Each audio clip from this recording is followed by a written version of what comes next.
Guys, how you doing? So one of the most difficult things that your teachers are dealing with right now is not a lot of guidance. To be honest with you, we don't really know when we're coming back to school or anything like that. So to make life easier, I know myself what I'm going to be doing is I'm going to be doing videos every once in a while that I will post on Facebook and on Schoology. My lessons are going to be on Schoology. And so in today's lesson, I wanted to kind of show you what it really means to be a historian. We've been talking about it step by step throughout the year of what a historian really does. And so we're going to talk about the turning point of the Civil War. So over the last week, we talked about the beginnings of the Civil War and the first couple of years of battles.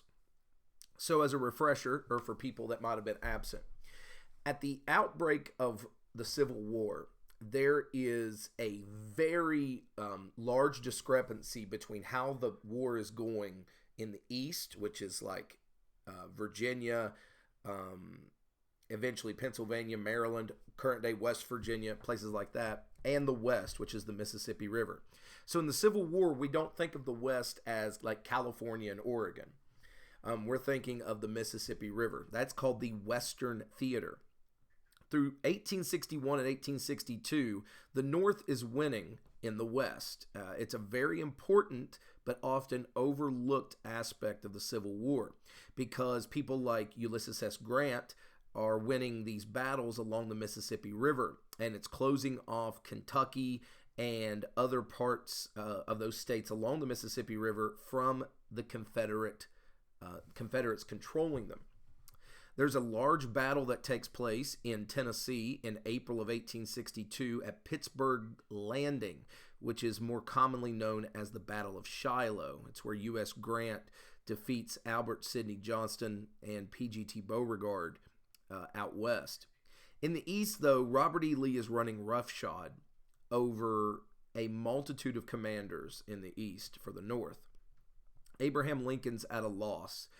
He's hired George McClellan twice, but George McClellan has failed him twice. Most recently, right before school let out, we were talking about the Battle of Antietam, which was a tactical draw and the bloodiest day in American history. 23,000 men killed or wounded in one day on September the 17th, 1862. And George McClellan did nothing after the battle, and it just ticked Lincoln off so bad that he couldn't handle it anymore. So then Lincoln moves to Ambrose Burnside, and Ambrose Burnside again fails at the Battle of Fredericksburg. Burnside's only given one chance because of the debacle that was the Battle of Fredericksburg at Falmouth, Virginia, around Falmouth and Fredericksburg, Virginia. So what I'm going to do now is I am going to share my screen with you, and we're going to talk about how the Civil War evolves in 1863, and then I'm going to give you an assignment for, 1863 into 1864. So let me flip the camera around and we'll be right back. All right, guys. So talking about 1863, and one of the most valuable things that a historian has at their disposal are maps, especially if you are going to study military history when you get into college, whatever you're into.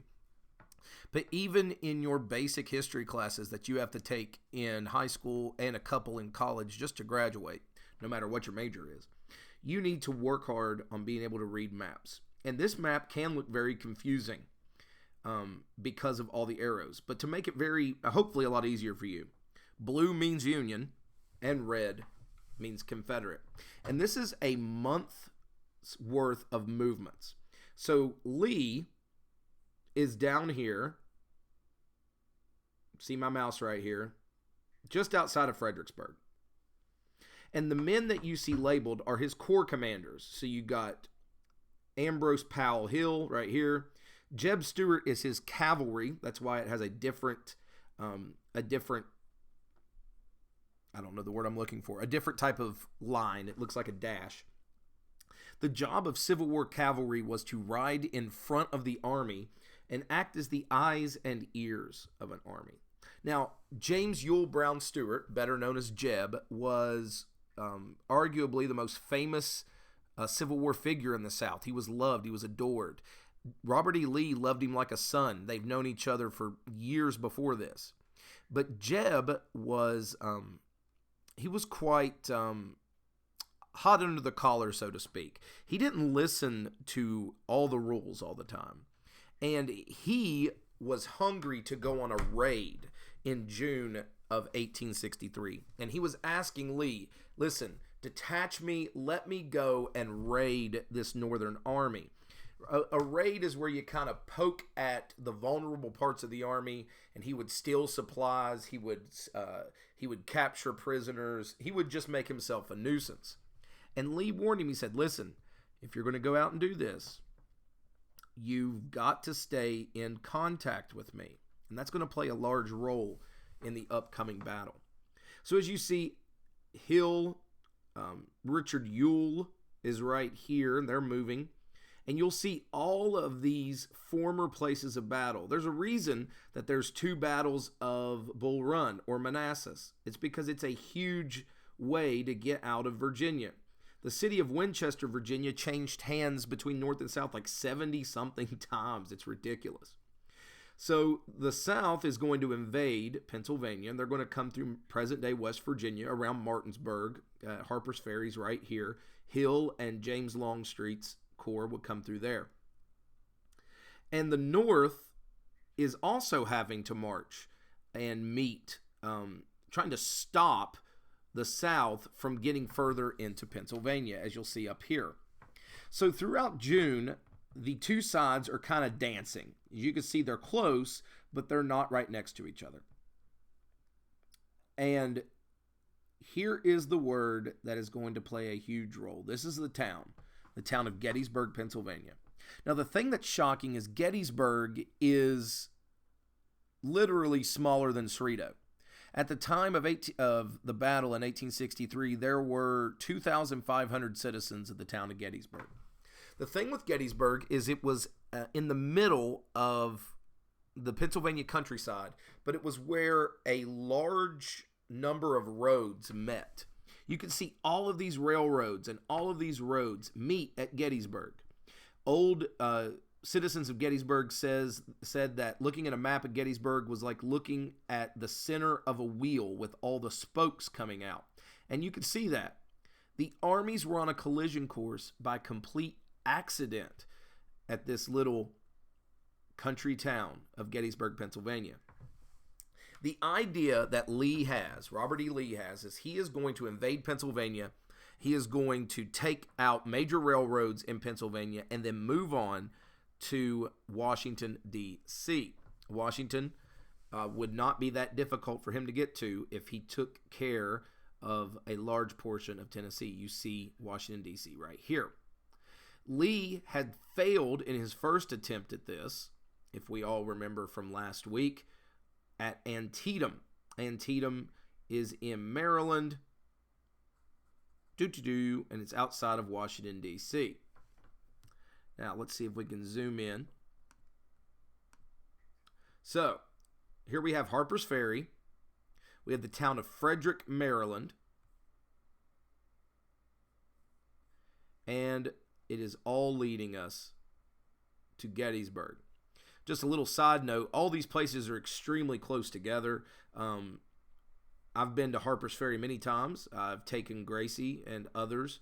I've been on many trips to Harper's Ferry, and you can go from Harper's Ferry to Frederick, where we stayed at a hotel, to go to the major battlefields, and they're all within a couple of hours of each other either way. So these were not long marches once you got up into this portion of the country.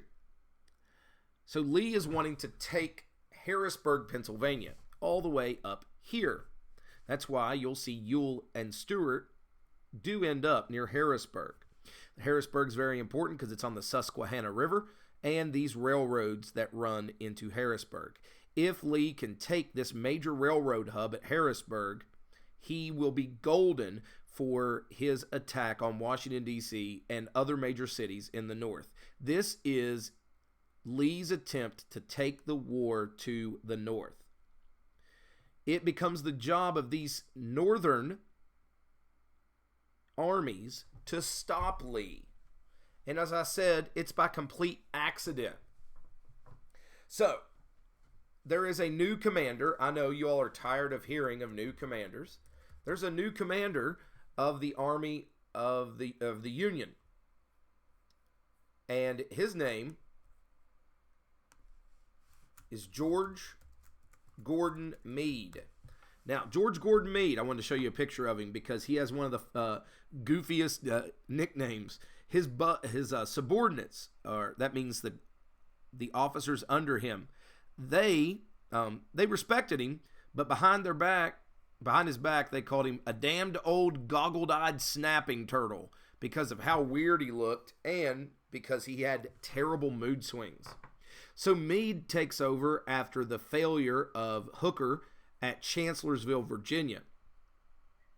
Meade has only been on the job for about a week when it becomes apparent that he is going to have to meet Lee head on. Now, at this point, Lee is like, he's looked at as like a god. Like, people are acting like Lee is untouchable, and we're all scared of Robert E. Lee. He hasn't lost a battle. Lee uses that to his advantage. But to his credit, George Gordon Meade doesn't buy into all that crap. George Gordon Meade sees Robert E. Lee as just another soldier. And so Meade begins moving his army north, and they meet at the town of Gettysburg.